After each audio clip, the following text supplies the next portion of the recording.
The first bite didn't make sense, and that's exactly why you kept eating it. Soft white bread, something sweet in the middle, something salty you couldn't quite place. And for a second, you just sat there thinking, who even came up with this? But back then, nobody questioned it. If it was on the table, you ate it. And here's the strange part. People didn't just eat these sandwiches, they remember them, like something got left behind in that taste. So what was it about these simple, almost ridiculous combinations that made them stick for decades? Number 1. Banana and mayonnaise sandwich. The banana was already going soft. You know the kind, brown spots creeping in, nobody reaching for it anymore. That's when someone grabbed the mayo. Not peanut butter, not jelly, mayo. They sliced the banana lengthwise, really slowly, laid it across soft white bread, and spread a thick layer of mayonnaise as if it were the most normal thing in the world. No hesitation, no second thought. And the first bite? That's where it gets strange. Sweet hits first, then that creamy, tangy kick slides in right behind it. It shouldn't work, but it does in a way that makes you take another bite just to be sure. Down south, this wasn't weird. This was lunch. Kids grew up on it, parents swore by it, and nobody felt the need to explain it to you. But here's what nobody tells you. Would it still taste the same today, or did it only work in a kitchen that doesn't exist anymore? Number 2, tomato and mayonnaise sandwich. The tomato was still warm from the sun. Not fridge cold, not store-bought stiff. The real kind, soft enough to press with your thumb. They sliced it thick, juice already running, and laid it straight onto white bread slathered with mayonnaise. No meat, no cheese, just salt, pepper, and that's it. And somehow, that was enough. First bite, juice drips down your hand before you can catch it. You're already leaning over the sink because you already know this thing is going to make a mess. Sweet, tangy tomato, creamy mayo soaking into the bread. It's simple, but it hits harder than it should. Here's the twist though. This sandwich only worked for a few weeks out of the whole year. Because if that tomato wasn't perfect, the whole thing fell apart. So what happened? Did the sandwich disappear? Or did the tomatoes? Number 3, butter and sugar sandwich. The house was quiet, and you were hungry right now. No leftovers, no snacks, just bread, a stick of butter, and that big tin of sugar sitting on the counter. And somehow, that was enough to make something feel like a treat. They spread the butter thick, no holding back, right on the soft white bread. Then came the sugar, poured straight from the bag, pressed in with the back of a spoon until it stuck as it belonged there. And that first bite, you remember it, don't you? Soft bread, creamy butter, then that sudden crunch. Sugar crystals crack between your teeth before melting away. Sweet, salty, simple, and weirdly satisfying. But here's the part nobody says out loud. This wasn't just a snack. This showed up when money was running low, when you had to make something out of almost nothing.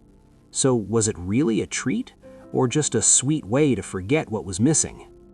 Number 4, liverwurst and onion sandwich.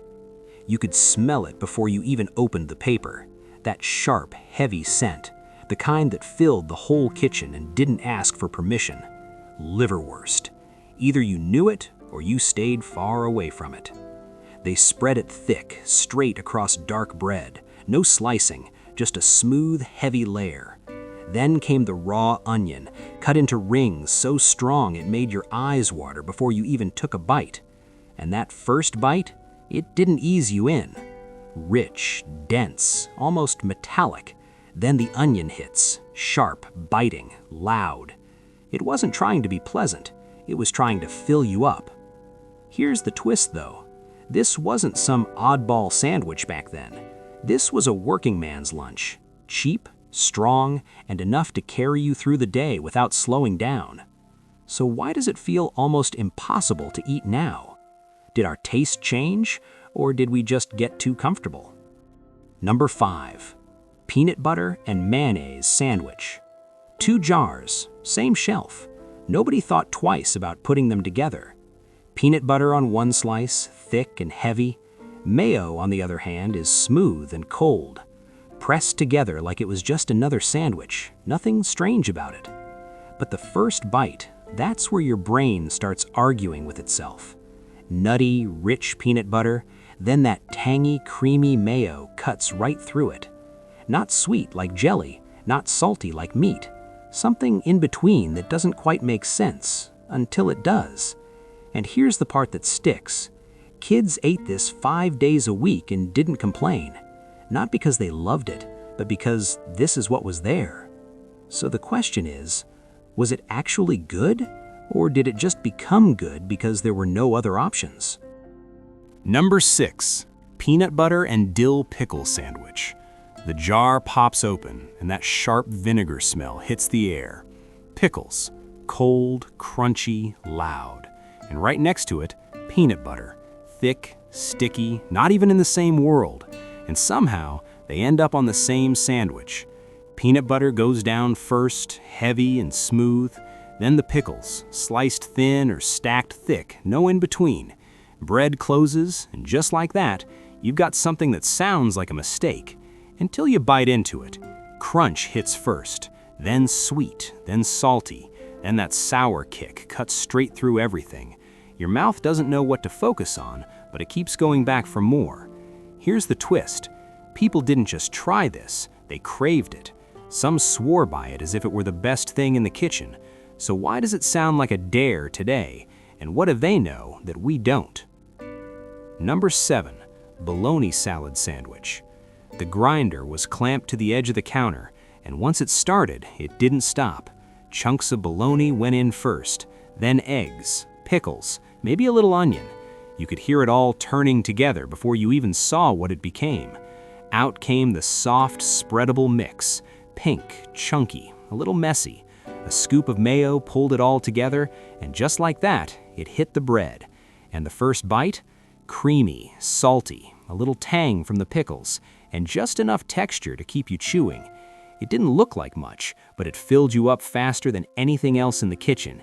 Here's the part people forget. This wasn't the original plan. This was what you made when you couldn't afford the real thing. So the question is, did it disappear because people stopped liking it, or because they finally had the choice to stop making it? Number 8.